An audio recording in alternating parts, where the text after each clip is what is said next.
1ನೇ ತಾರೀಕು 2025ರಿಂದ ಮದ್ಯದ ಮನೆಗೆ ಯಾರೋ ಬಂದರು ಬಾಡಿಗೆಗೆ. ಆ ಕರುಣಾಕರನ್ ಸೌಮ್ಯ, ನಾವು ಯಾರು ಮುಸ್ಲಿಮ್ಗಾದ್ರೂ ಕೊಡ್ತೀವಿ, ಟೆರರಿಸ್ಟ್ಗಾಗಿ ಕೊಡ್ತೀವಿ, ನೀನು ಯಾರು ಕೇಳೋದಕ್ಕೆ, ನಮ್ಮ ಶಾಟಕ್ಕೆ ಲೆಕ್ಕ ನೀನು ಅಂತ. ನೋಡಿ, 2 ವೈರ್ ತೊಗೊಂಡ್ಬಿಟ್ಟಿದ್ದೀವಿ, ಕರೆಂಟ್ ಶಾರ್ಟ್ ಸರ್ಕ್ಯೂಟ್ ಮಾಡಿ ಒರಿಜಿನಲ್ ವೈರ್ ಹೋಗಿದೆ ನೋಡಿ, ಹಂಗೆ ಪಟ ಪಟ ಅಂತ ಸುಟ್ಟಾಗ್ತಾವೆ. ಇದೇನು ಎಲೆಕ್ಟ್ರಿಕ್ ಶಾಪ್ ಏನ್ರಿ ನಮ್ಮದು? ಈ ಬರೀ ಎಲೆಕ್ಟ್ರಿಕಲ್ ಐಟಮ್ಗಳು ತಗೊಂಬಂದು ನಾವು ಮಾಡ್ಕೊಂಡು ಇಲ್ಲಿ ಕುಂತಿರ್ಬೇಕಾ? ಈ ಧರ್ಮಸ್ಥಳದವರು ಸಾಯಿಬಾಬಾದವ್ರು ಇವರಿಗೆ ಮಾಡೋ ಕ್ರಿಮಿನಲ್ ಕೆಲಸಕ್ಕೆ.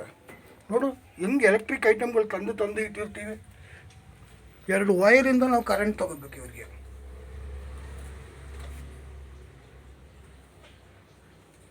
ಯಾವುದರಿಂದ ಕರೆಂಟ್ ತೊಗೊಳ್ತಾ ಇದ್ದೀವಿ ನಾವು? ತಿಂಗಳಿಗೆ 1200 ರೂಪಾಯಿ ಕಟ್ತಾ ಇದ್ದೀನಿ. 4 ಮೀಟ್ರ್ ಹತ್ತತ್ರ ನಮ್ಗೆ 10 ವರ್ಷದಿಂದ ಖಾಲಿ ಬಿದ್ದಿದೆ ನೋಡು. ಇದ್ರಲ್ಲಿ ವೈರ್ ಕರೆಂಟ್ ತಗೊಳ್ಳೋದು ಇವತ್ತು ಸುಟ್ಟಾಕಿರೋದು ನೋಡಿ. ಮುಂಡೆ ಮಗ ಹೊಸದು ಮೊನ್ನೆ ತಾನೇ ಆನ್ಲೈನಲ್ಲಿ ರಿಲಯನ್ಸಲ್ಲಿ ತರಿಸಿದ್ದೀನಿ. ಪಟ್ಟಂತ ಮಧ್ಯಾಹ್ನ ಕರೆಂಟ್ ವೈರ್ ಅಲ್ಲಿ ಆಚೆ ಬಸ್ ಬಾಕ್ಸ್ ವೈರ್ ಎಳಿತಾ ಇರ್ತಾನೆ, ಪಟ್ಟಂತ ಸುಟ್ಟೋಗ್ಬಿಡ್ತದೆ. ಕೇಳಿದ್ರೆ ಎಲ್ಲರೂ ನಿಮ್ಮ 2 ತಮ್ಮಂದರು, ಅವ್ರು ಹೆಂಡ್ತಿದ್ರು, ಅವ್ರ ಮಕ್ಕಳು, ಅವ್ರ ಮನೆಗೆ ಬಾಡಿಗೆಗಿರೋರು, ಪಕ್ಕದಲ್ಲಿರೋ 2 ಕಾನ್ಸ್ಟೇಬಲ್ಗಳು. ಇದೇ ಮಾತಾಗೋಗ್ಬಿಟ್ಟಿದೆ ನಮ್ಮ ಜೀವನದಲ್ಲಿ. ಈ ಥರನೇನ್ರಿ ನಾವು ಕರೆಂಟ್ ತೊಗೊಳ್ಳೋದು? ಇದರಲ್ಲಿ ಕರೆಂಟ್ ಬರ್ತಾ ಇದೆಯಾ ನಮಗೆ? ಇದರಲ್ಲಿ ಕರೆಂಟ್ ತೊಗೊಳ್ಳೋದಂತ ಇದರಲ್ಲಿ ಕರೆಂಟ್ ನಾವು ತಗೊಂಡು ಇದನ್ನು ಸುಟ್ಟಾಕೊಂಡು ಕುಂತಿರೋದು. ಹಿಂಗಿಂದ ವೈರಲ್ಲಿ ಕರೆಂಟ್ ತೊಗೊಳ್ತಾ ಇದ್ದೀವಿ ನಾವು. ಕಾಣುತ್ತಾ? ಪೊಲೀಸ್ನವ್ರು ಕಣ್ಣಿಗೆ ಕಾಣಲ್ಲ. ಪೊಲೀಸ್ ಸ್ಟೇಷನಲ್ಲಿ ಸುಳ್ಳು ಕೇಸ್ ಹಾಕೋದು, 10,000 ಲಂಚ ಇಸ್ಕೊಳ್ಳೋದು, 50,000 ಲಂಚ ಇಸ್ಕೊಳ್ಳೋದು, ನಮ್ಮಂಥವ್ರಿಗೆ ತೊಂದರೆ ಮಾಡ್ಕೊಂಡು ಕುಂತಿರೋದು. ಕೇಳಿದ್ರೆ ಸಾಯಿಬಾಬಾ ಧರ್ಮಸ್ಥಳ ಅಂತೀರ. ಎಲ್ಲಿಂದ ಕರೆಂಟ್ ತೊಗೊಂಡಿದ್ದೀವಿ ನಾವು? ಗೋಡೆನಲ್ಲಿ ಕರೆಂಟ್ ಬರ್ತಾ ಇದೆಯಾ? ಗೋಡೆನಲ್ಲಿ ಕರೆಂಟ್ ಕೊಟ್ಟರೆ ಈ ಎಲ್ಲ ಕಬ್ಬಿಣದಲ್ಲಿ ಕರೆಂಟ್ ಬರ್ತಾ ಇದೆ. ಯಾರಾದರೂ ಮೇಲ್ಗಡೆ ಸತ್ತೋಗ್ಬಿಟ್ರೆ ಪೊಲೀಸ್ನವರು, ಅವ್ರಿಗೆ ಯಾರು ಮನೆ ಕೊಟ್ಟಿದ್ದಾರೋ ಅವ್ರ ಹೆಸರಲ್ಲಿ ಆ ಪ್ರಾಪರ್ಟಿ ಓನರ್ಶಿಪ್ಪೇ ಇಲ್ಲ, ಎಲ್ಲ ಇನ್ವ್ಯಾಲ್ಯೂಡ್ ಆಗಿ ಕುಂತಿದೆ. ಅವರು ಹೊಣೆ ಹೊರಬೇಕಾಗತ್ತೆ. ಎಲ್ಲ ಹುಡ್ಕೊಂಡು ಬರ್ತಾರಂತೆ. ಎಲ್ಲ ಮುಸ್ಲಿಮವರೇ ಬರೋದು. ಮುಸ್ಲಿಮ್ ಅವರು, ನಾರ್ತ್ ಇಂಡಿಯನ್ಸು, ಸ್ಲಮ್ಮು. ಕರೆಂಟ್ ಇದೆಯಾ ಮನೆಯಲ್ಲಿ? ನಾವು ಯಾವುದ್ರಲ್ಲಿ ಕರೆಂಟ್ ತೊಗೊಳ್ತಾ ಇದ್ದೀವಿ? ನಿನಗೇನು ಜ್ಞಾನ ಅರ್ಥ ಆಗ್ತಾ ಇಲ್ವಾ? ಅವಳು ಯಾವಳ ಹೇಳ್ತಾಳೆ ಅದನ್ನೇ ತೊಗೊಳ್ತಾ ಇದ್ದೀವ. ಇಲ್ಲಿ 2 ವೈರ್ ಕರೆಂಟ್ ತೊಗೊಂಡು ಇದರಿಂದ ಕರೆಂಟ್ ತೊಗೊಳ್ತಾ ಇದ್ದೀವಿ. ಒಬ್ಬ ಮನುಷ್ಯನಿಗೆ as per national human centre ಪ್ರಕಾರ ಒಂದು ಟಿ ವಿ, ಒಂದು ಫ್ರಿಡ್ಜು, ಒಂದು ಲೈಟ್ ಬೇಡವಾ? ಒಂದು ಚಾರ್ಜಿಂಗ್ ಬೇಡವಾ? ಏನಕ್ಕೆ ಕರೆಂಟ್ ಸುಟ್ಟಾಗ್ತಾ ಇದೆಯಾ ಮುಂಡೆ ಮಗನ? ಎಷ್ಟು ಲಂಚ ಕೊಡ್ತಾ ಇದೆಯಾ ಪೊಲೀಸ್ನವ್ರಿಗೆ ನೀನು? ಫಸ್ಟೇ ಆ ಪ್ರಸಂತ ಸುಳ್ಳು ಕೇಸ್ ಹಾಕಿದ್ದಾನ. ಮೊಳೆ ಅಮಗ್ದ, ಸೊಂಟ ಅಮಗ್ದ, ತಪ್ಕೊಂಡ, ಬಟ್ಟೆ ಎಳ್ದಾಡ್ದ ಅಂತ. ನಾವು ಮಾಡಿ ಮೇಲೆ ಹತ್ತಲ್ಲ. ಆ ಸೂಳೆ ಗುಟ್ಟಿರೋ ಸೂಳೆ ಮಗ ಎಷ್ಟು ಜನ ಕುಟ್ಟಿದ್ದಾನ? 2 ಬಾತ್ರೂಮ್ ಹೊಡೆದಾಕ್ಬಿಟ್ಟು ಮೇಲ್ಗಡೆ ಬಿಟ್ಟು ಹೋಗಿದ್ದಾನೆ. ಬಿಲ್ಡಿಂಗ್ ಬೀಳ್ತಾ ಇದೆ ಅಂತ BBMP ಅವ್ರು ಕಂಪ್ಲೇಂಟ್ ಕೊಟ್ಟಿದ್ದಕ್ಕೆ ನಾವು ಅದನ್ನು ರಿಪೇರಿ ಮಾಡೋಕ್ಕೆ ಮೇಲೆ ಹತ್ತಿದ್ದು. ಅಕ್ಕನ ಬರ್ತಾನೆ ಹುಚ್ಚರನ್ನ ಹೊಡೆದಂಗೆ ಹೊಡಿತಾವನೆ ಸೂಳೆ ಮಗ. ಆ ಪ್ರಸಂತ ಮುಂಡೆ ಮಗ ಲಂಚ ಇಸ್ಕೊತಾನೆ. ಅವನು ಇನ್ನೊಬ್ಬ ಯಾವನ ಇದನ್ನ ಅವ್ರ ಜೊತೆಗೆ ಲಂಚ ಇಸ್ಕೊತಾನೆ. ಈ ಥರ ವೈರಲ್ ಕರೆಂಟ್ ತಗೊಳ್ತಾ ಇದ್ದೀವಿ. ಏನಕ್ಕೆ ಸುಟ್ಟಾಗ್ತಾ ಇದೆಯಾ? ಇದೇನು ಗೊತ್ತಾ ಇದು? ಏನು ಗೊತ್ತೇನ್ರಿ ಇದು ನಿಮಗೆ? ನೋಡು, ಒಂದೇ ದಿನ ಸುಟ್ಟಾಕಿರೋದು. 3 ಮೊಬೈಲ್ ಬ್ಯಾಟ್ರಿ, 2 ಮೊಬೈಲ್ ಚಾರ್ಜರು, ಇಷ್ಟೊಂದು ಕೇಬಲ್ಲು. ಏನು ನಿಮ್ಗೆ ನನ್ನ ಸುರೇಶ್ ಕುಮಾರ್ ಹೇಳ್ತಾನ, ರಂಗಣ್ಣ ಹೇಳ್ತಾನ, ಗೋಪಾಲಯ್ಯ ಹೇಳ್ತಾನ? ಏನು ಗಾಡಿ ಮುದ್ದೆ ನಾನು ರಾಜಕಾಲುವೆನಲ್ಲಿ ಇರೋ ಜಾಗನೆಲ್ಲ ಸೈಟ್ ಮಾರಿ ನುಂಗೋದಿಕ್ಕೆ ನಾವು? ಅಥವಾ ಅವ್ರ ತಮ್ಮನ ಮನೆಗೆ 3,000 ಮೀಟ್ರ್ ತೊಗೊಂಡು ಇನ್ನೊಬ್ಬರು ಆಸ್ತಿಲಿ ಮುಂಡಾಯಿಸ್ಕೊಂಡು ಕೂತ್ಕೊಳ್ಳೋದಕ್ಕೆ? ಒಬ್ಬ ತಮಿಳಿಯನ್ಸ್ ಅಂದರೆ ಇಷ್ಟೊಂದು ತೊಂದರೆ ಮಾಡ್ತೀರಾ? ಕೇಳಿದ್ರೆ ಧರ್ಮಸ್ಥಳ ನಿಮಗೆ ಸಾಯಿಬಾಬಾನ. ಅವ್ನು ಯಾವಾಗ ಸತ್ನೋ ಗೊತ್ತಿಲ್ಲ. ನಮ್ಮ ಮನೆಯಲ್ಲಿ ಹಂಗೆ ಬಿದ್ದಿದೆ ಫೋಟೋ. ಧರ್ಮಸ್ಥಳದವ್ರಿಗೆ ನಾವು ಸಹಾಯ ಮಾಡ್ತೀವಿ. ವೀರೇಂದ್ರ ಹೆಗ್ಗಡೆಗೆ ನಾ ಕೇಳ್ತಾರೆ, ಅನ್ಐಡೆಂಟಿಫೈಡ್ ಡೆಡ್ ಬಾಡಿನ ಏನು ಮಾಡಬೇಕು ಅಂತ. ಈ ಮುಂಡೆ ಮಗ ಧರ್ಮಸ್ಥಳದವ್ರು ಸಾಯಿಬಾಬಾರಲ್ಲಿ ಹೇಳ್ತಾನೆ, ಪೊಲೀಸ್ನವ್ರು ಲಂಚ ತೊಗೊಂಡು ಮಾಡ್ತಾರಂತೆ. ಏನು ಡಿಟೆಕ್ಟಿವ್ ಕೆಲಸ ಮಾಡ್ಕೊಂಡು ಕುಂತಿದ್ಯಾ ಇಲ್ಲಿ? ಈ ಕಂಬದಲ್ಲಿ ಹಂಗೆ ಸುತ್ತೋಗಿರೋ ವಾಸನೆ ಬರ್ತಾನೇ ಇದೆ. ಇಂಥ ಕರೆಂಟಲ್ಲಿ ಯಾವನಾದ್ರೂ ಸತ್ತೋಗ್ಬಿಡೋದು, ಆಮೇಲೆ ಎಲ್ಲ ಸೂಳೆ ಮಕ್ಳು ಇಲ್ಲಿ ಬರೋದು ನಮ್ಮ ಮನೆ ಮೇಲೆ ಬಂದ್ಬಿಟ್ಟು ನಮ್ಮ ಮೇಲೆ ಗಲಾಟೆ ಮಾಡೋದು. 1 ವರ್ಷ ಇದೇ ಗೋಳೆ ಇವ್ರಿಗೆ ಸಾಯಿಬಾಬಾ ಗಲಾಟೆ. ಒಬ್ಬನ ಮೇಲೆ ಜೀವನನ ಹಾಳು ಮಾಡ್ಕೊಂಡು ಕೂತ್ಕೊಳ್ಳೋದು. ಇವ್ರುಗಳು ಕರೆಂಟಲ್ಲಿ ಸುಟ್ಟಾಕ್ತಾರೆ, ಬೇರೆ ಮನೇಲಿ ಕರೆಂಟಲ್ಲಿ ಸಾಯ್ತಾರೆ ಅನ್ನೋದೇ ಗೊತ್ತಾಗಲ್ಲ ಇವ್ರಿಗೆ. ಎಲ್ಲ ತಿಕ್ಕ ಮುಚ್ಕೊಂಡು ಸುಮ್ಮನಿರ್ತಾರೆ ಸೂಳೆ ಮಕ್ಕಳು. ಆಮೇಲೆ ಏನಾದರೂ ಆದಾಗಲೇ ಎಲ್ಲರೂ ನಮ್ಮ ಮನೆಗೆ ಮೇಲೆ ಬಂದ್ಬಿಟ್ಟು ಒಬ್ಬನ ಮೇಲೆ ಅಲ್ಲೇ ಮಾಡೋದು. ಸಾಯಿಬಾಬಾನ ಪೊಲೀಸ್ನವ್ರು ಕಳಿಸ್ಕೊಟ್ರಂತಲ್ಲ ಗೋವಾಗಿ ಇವರಿಬ್ಬರು ಮುಂಡೈತದನ್ನ. ಹೋಗೋವರೆಗೂ ಸುಮ್ಮನೆ ಇರ್ತಾರೆ. ಅವ್ರನ್ನ ಸರಿ ಅಲ್ಲ ಆವಾಗಲೇ ಮಾಡ್ಬೋದಾಗಿತ್ತಲ್ಲ. ಹೋದ್ಮೇಲೆ ಅವ್ರ ಅಮ್ಮನ ನಮ್ಮ ಪ್ರಾಣ 1 ವರ್ಷ ಕಮ್ಮದಲ್ಲಿ ಕಟ್ಟಾಕು, ಸೀಮೆನ ಸುಟ್ಟಾಕು, ಪೊಲೀಸ್ಗೆ ಹೇಳ್ಕೊಂಡು ಹೋಗು, ಊರೆಲ್ಲ ತಿರುಗಾಡು. ಅಮ್ಮನ ಚಿನ್ನ ದುಡ್ಡು ಎಲ್ಲ ಕತ್ಕೊಂಡು ನಮ್ಮ ಪೋಸ್ಟ್ ಆಫೀಸ್ ದುಡ್ಡನ್ನ ಕಕ್ಕಸ್ತಿಂದಂಗೆ ತಿಂತಾರೆ. ದುಡ್ಡು ಇವ್ರಿಗೆ ಹಾಕ್ತಾ ಇರ್ತೀವಿ. ಇಂಥ ಕೆಲಸ ಇಲ್ಲಿ ನೋಡಿ, ಮೋಟ್ರ್ ಇದೆಯಾ ಇಲ್ಲಿ, ಮೋಟ್ರ್ ಸುಟ್ಟಾಕೋದು, ನೀರಿನ ಟ್ಯಾಂಕ್ ಹೊಡಿಯೋದು, ಕರೆಂಟ್ ಸುಟ್ಟಾಕೋದು, ಪೈಪ್ ಹೊಡಿಯೋದು, ಒಬ್ಬನ ಬಾಯಿಗೆ ಬಂದಂಗೆ ತೊಂದರೆ ಮಾಡ್ಕೊಂಡು ಕೂತೋದು. ಕರೆಂಟನ್ನು ಮುಟ್ಟಿದ್ರೆ 2 ವರ್ಷ ಜೈಲು. ಯಾವನ್ಗಾದ್ರೂ ಹಾಕಿದ್ಯಾ ನೀನು? ಜೈಲು ಕೇಸ್ ಮಾಡಿದ್ಯಾ? ಹಾಂ, ಆ ಪ್ರಶಾಂತ ಇನ್ಸ್ಪೆಕ್ಟ್ರ್ ಬಂದಾಗಿಂದ ಇದೇ ಗೋಳೆ. ಆ ಮನೆನ ದೆವ್ವದ ಮನೆ ಮಾಡಿಕ್ಕಿದ್ದಾನೆ, ಈ ಮನೆನ ಹಿಂಗೆ ಕರೆಂಟಲ್ಲಿ ಸುಟ್ಟಾಕ್ತಾನೆ.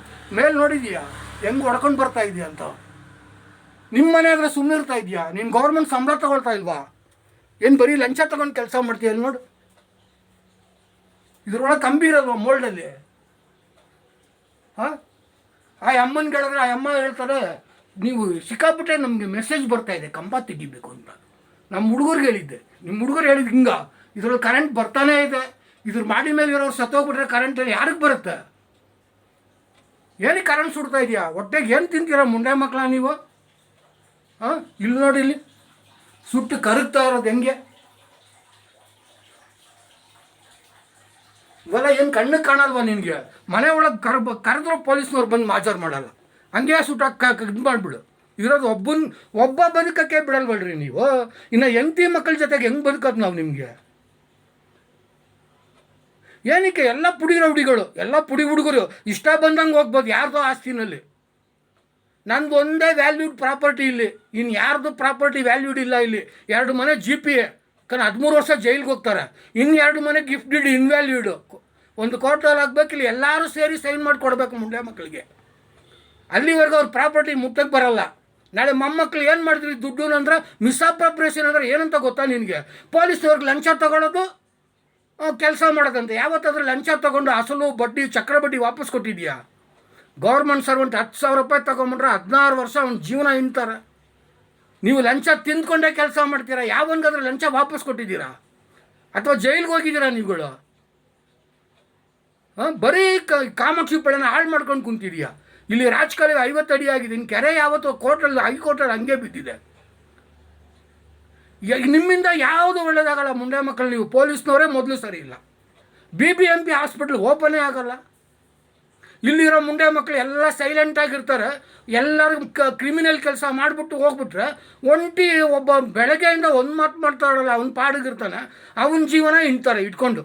ಬಾಯಿಗೆ ಬಂದಂಗೆ ಬೈಯೋದಂತೆ, ಬಾಯಿಗೆ ಬಂದಂಗೆ ಹೇಳೋದಂತೆ, ಗುಂಪಾಗಿ ಬರೋದಂತೆ, ಹಂದಿ ಗುಂಪುಗಳ ಥರ ಮೇಲೆ ಬೀಳ್ತೀರ. ಇದು ಪೊಲೀಸ್ ಆ್ಯಕ್ಟಲ್ಲಿ ಇದೆಯಾ? ಇಂಡಿಯನ್ ಕಾನ್ಸ್ಟಿಟ್ಯೂಷನ್ ಆಫ್ ಇಂಡಿಯಾನಲ್ಲಿ ಇದೆಯಾ? ನಿಮಗೆ separate Indian constitution of India doctor Ambedkar ಬರ್ದಿಕ್ಕಿದ್ದಾರನ್ರಿ. ಒಳ್ಳೆ ಹುಚ್ಚು ನನ್ನ ಮಕ್ಕಳು ಆಗ್ಬಿಟ್ಟಿದ್ದಾರೆ. ನಿಮ್ಮ ಕೆಲಸ ಮಾಡಿರಿ, ನಮ್ಮ GSTಯಲ್ಲಿ ಸಂಬಳ ತಗೊಳ್ತೀರಾ? ಹೊಸ ಗಾಡಿ 2.25 ಲಕ್ಷ ರೂಪಾಯಿ ಎಲೆಕ್ಟ್ರಿಕ್ ಗಾಡಿನ ಶಾರ್ಟ್ ಸರ್ಕ್ಯೂಟ್ ಮಾಡಿಕ್ಕಿದ್ದಾರೆ, ಬಿಚ್ಚಿ ಹಾಕಿಕ್ಕಿದ್ದೀನಿ. ಅದನ್ನು ವಿಡಿಯೋ ಸೋಷಿಯಲ್ ಮೀಡಿಯಾದಲ್ಲಿ ಹರಿದಾಡ್ತಾ ಇದೆ. ಏನು ಕರೆಂಟಲ್ಲಿ ನೀವು ಆಟ ಆಡ್ತಾ ಇದ್ದೀರಾ? ಯಾರಾದರೂ ಸತ್ರ ಓನರ್ಗೆ ಬರುತ್ತೆ. ಯಾವನ ಓನರ್ ಅಂತ ಇಲ್ಲಿ ಬಂದು ಕುಂತಿರೋ ಸೋಳೆ ಮಕ್ಳಿಗೆ ಬರೋಲ್ಲ ರೀ. ನೀವು ಪೊಲೀಸ್ ಕೆಲಸ ಮಾಡಿರಿ. ಇಲ್ಲಿ ನಾನು ಕೋರ್ಟಲ್ಲಿ ಇದನ್ನೇ ಹೇಳ್ಬೇಕಾಗುತ್ತೆ, ನಿಮ್ಮ ಮೇಲೆ ಏನಾದರೂ ಹೆಚ್ಚು ಕಮ್ಮಿ ಆದರೆ. ಆಲ್ರೆಡಿ 20,000 ರೂಪಾಯಿ ಐಟಮ್ಗಳು ತಂದಿರ್ತೀನಿ. ಇದು ವೈರಿಂಗ್ ಎಷ್ಟಾಗುತ್ತೆ ಇದಕ್ಕಲ್ಲ ನಿಮಗೆ? ಈ ಥರ ಸುಟ್ಟು ಆಗ್ತಾ ಇರ್ತೀಯಲ್ಲ ಎಲ್ಲನೂ. ನೋಡಿ, 10 ಗಂಟೆಗೆ ಸುಟ್ಟಾಕಿದ್ದಾನೆ ರಾತ್ರಿ ಪೂರ್ತಿ, ಮನೆ ಫುಲ್ ಹೊಗೆ. ಆ ಹೊಗೆನಲ್ಲಿ ನಮ್ಗೆ ಅನ್ಕಾನ್ಷಿಯಸ್ ಆಗಿ ಕೆಳಗೆ ಬಿದ್ದವ್ರು ರಾತ್ರಿ 10ವರೆಗೆ ಸುಟ್ಟಾಕಿದ್ರೆ 3ವರೆಗೆ ತೊಳ್ತೀವಿ. ಇವ್ರಿಗೆಲ್ಲ ಜೈಲು ಶಿಕ್ಷೆ ಇಲ್ವಾ ನಿಮಗೆ? ಇವನಿಗೆ ಇನ್ವ್ಯಾಲ್ಯೂಡ್ ಪ್ರಾಪರ್ಟಿ ಅಂದರೆ ಏನಂತಲೇ ಗೊತ್ತಿಲ್ಲ, GPA ಪ್ರಾಪರ್ಟಿ ಅಂದರೆ ಏನಂತಲೇ ಗೊತ್ತಿಲ್ಲ, ಗಿಫ್ಟ್ ಡೀಡ್ ಪ್ರಾಪರ್ಟಿ ಅಂದರೆ ಏನಂತಲೇ ಗೊತ್ತಿಲ್ಲ, A ಖಾತಾ B ಖಾತಾನೂ ಗೊತ್ತಿಲ್ಲ. ಬರೀ ಲಂಚ ಇಸ್ಕೊಂಡು ಕೆಲಸ ಮಾಡೋದು. ಲಂಚ ಇಸ್ಕೊಂಡು ಯಾರಿಗಾದ್ರೂ ವಾಪಸ್ ಕೊಟ್ಟಿದೆಯಾ? ಅಸಲು ಬಡ್ಡಿ ಚಕ್ರಬಡ್ಡಿ. ಮಾನ ಮರ್ಯಾದಿಲ್ದಿರೋರು ನೀವು ದೇವ್ರ ಹೆಸರು ಹೇಳ್ಕೊಂಡು ಧರ್ಮಸ್ಥಳ, ಆಮೇಲೆ ಸಾಯಿಬಾಬಾ, ಆ ಡಿಟೆಕ್ಟಿವ್ ಹೆಸರು ಹೇಳ್ಕೊಂಡು ಮಾಡೋ ಕ್ರಿಮಿನಲ್ ಕೆಲಸಕ್ಕೆ ನಿಮ್ಗೆ ಯಾವುದ್ರಲ್ಲಿ ಉಗಿಯೋದಂತ ಗೊತ್ತಿಲ್ಲ. ಏನು ಹೇಳಿದ್ರೆ ಇವ್ರ ಮೇಲೆ ಹೇಳ್ಬಿಡ್ತಾನಪ್ಪ. ಇವರೇ ಮಾಡಿರೋದು. ಇವ್ರಿಗೆ ನಡ್ಕೊಂಬರ್ತಾರೆ. ಇವರೆಲ್ಲ ಸತ್ತು ಎಲ್ಲ ಇದ್ದಾರೆ, ದೇವ್ರಂತ ಪೂಜೆ ಮಾಡ್ತೀವಿ, ಇವ್ರ ಮೇಲೆ ಆಗ್ತಾನೆ. ಏನು ಮಾಡ್ತಾ ಇದೆಯಾ ಇಲ್ಲಿ? ತಿಂಗಳಿಗೆ 1,200 ರೂಪಾಯಿ ಕರೆಂಟ್ ಬಿಲ್ ಕಟ್ತಾ ಇದ್ದೀನಿ. 10 ವರ್ಷದಿಂದ ನಮ್ಮ ಬಿಲ್ಡಿಂಗ್ ಖಾಲಿ ಬಿದ್ದಿದೆ. ನಿಮ್ಮ ಮನೆ 1 ವರ್ಷ ಬಿಟ್ಬಿಟ್ರೆ ಸುಮ್ಮನೆ ಇರ್ತೀರಾ? ನಾನೇನು ಮಾಡ್ಬೇಕು ಅದಕ್ಕೆ? ಏನ್ರಿ ಮಾಡಬೇಕು? ನಾವೇನು ಲಂಚ ತೊಗೊಂಡು ಬದುಕೋ ಜನನ ನಾವು? ಅವ್ರ ಅಮ್ಮನ ಇಂಥ ಒಂದು ತಪ್ಪಾಗಿದೆ ಅಂದರೆ ಅಸಲು ಬಡ್ಡಿ ಚಕ್ರ ಬಡ್ಡಿ ಕೊಟ್ಟರೆ ಹೆಂಗೆ FIR ಮಾಡಬೇಕಂತ ಗೊತ್ತಿಲ್ಲ, ಹೆಂಗೆ ಚಾರ್ಜ್ ಶೀಟ್ ಮಾಡಬೇಕಂತ ಗೊತ್ತಿರೋದಿಲ್ಲ. ಸುಳ್ಳು ಕೇಸು, ಸುಳ್ಳು ವಿಟ್ನೆಸ್ಸು, ಸುಳ್ಳು FIR, ಸುಳ್ಳು ಎವಿಡೆನ್ಸು, ಡಾಕ್ಯುಮೆಂಟ್ರಿ ಬೇಕೇ ಆಗಿಲ್ಲ.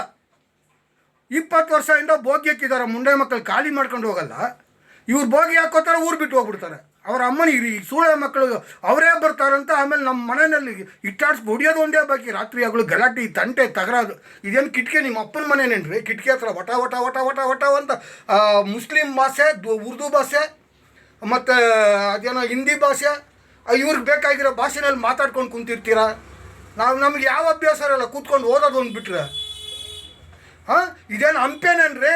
ಮುಘಲರು ಹಂಪೇನ, ವಿಜಯನಗರ ಎಂಪ್ರಯರ್ನ ಹಂಪೇನ ಪೂರ್ತಿ ದೇವ್ರುಗಳನ್ನೆಲ್ಲ ಹೊಡೆದು ಪೀಸ್ ಮಾಡಿಕ್ಕಿದಾರಲ್ಲ. ಆ ರೀತಿ ಮೇಲ್ಗಡೆ ನೀರಿನ ಟ್ಯಾಂಕಿಂದ ಕೆಳವರೆಗೂ ಹೊಡೆದಾಕೊಂಡು ಕುಂತಿರ್ತೀಯ. ಅವ್ರ ಅಮ್ಮನ ಒಂದು ಹೊತ್ತು ಊಟ ಮಾಡಿ ಸೇರಿಸಿರೋ ದುಡ್ಡು ಇದು. ಯಾವ ಸೂಳೆ ಮಗ ಕೊಟ್ಟಿಲ್ಲ.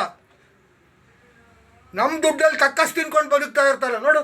ಇಡೀ ಬೀದಿನಲ್ಲಿ ಹೋಗೋ ಸೂಳೆ ಮಕ್ಕಳೆಲ್ಲ ಏನಾದರೂ ಹೇಳ್ಕೊಂಡು ಹೋಗ್ತಾ ಇರ್ತಾರೆ. ಒಬ್ಬ ಗೌರ್ಮೆಂಟ್ ಸರ್ವೆಂಟ್ ಮನೆ ಮುಂದೆ ಹೇಳ್ಕೊಂಡು ಹಿಂಗೆ ಹೋದರೆ ಅವ್ನು 3 ವರ್ಷ 354 ಪ್ರಕಾರ ಒಳಗಾಕ್ಬೇಕಂತ ಗೊತ್ತಿರಲ್ವ ನಿಮಗೆ?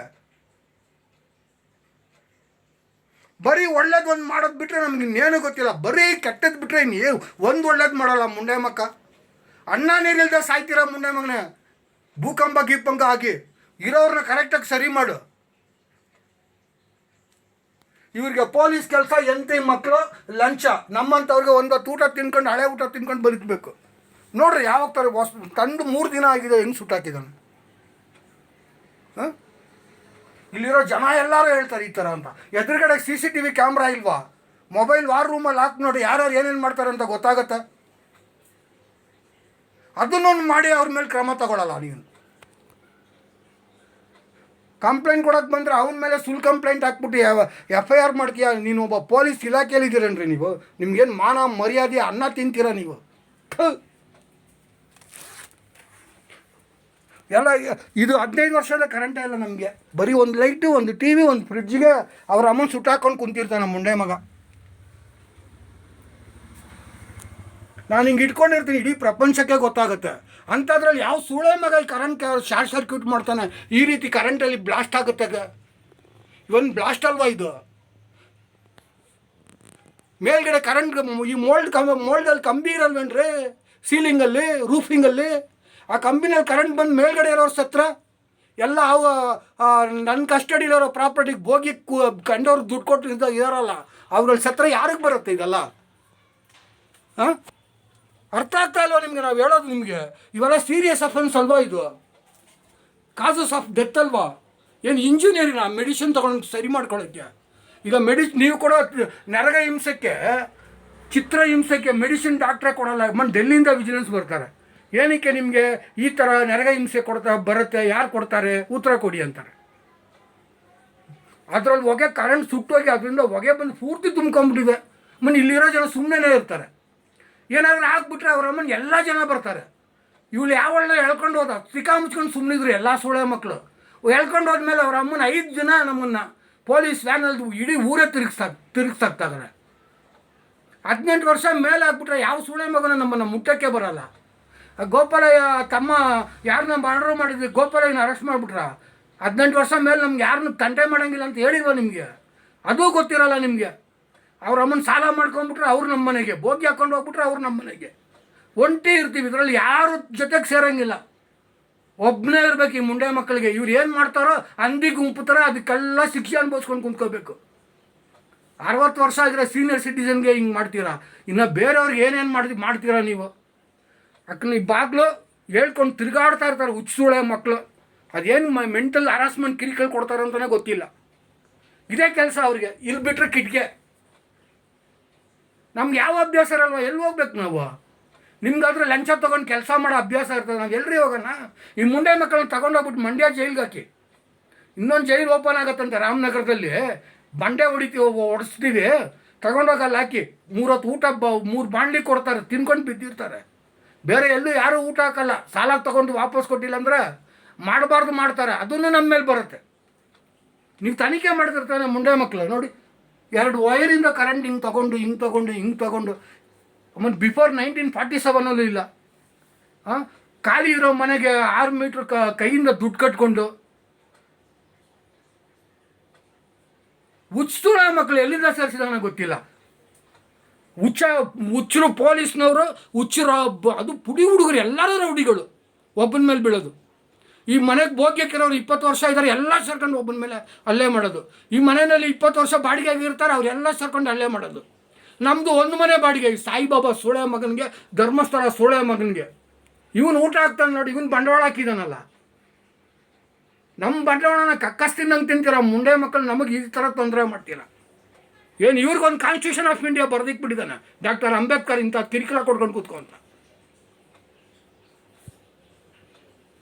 ಇದರಲ್ಲಿ ನಮ್ಮನ್ನು ಬೈದ್ಬಿಡು, ಇಡೀ ಪ್ರಪಂಚದಲ್ಲೇ ನಮ್ಮನ್ನು ಯಾರೂ ಬೈಯಲ್ಲ.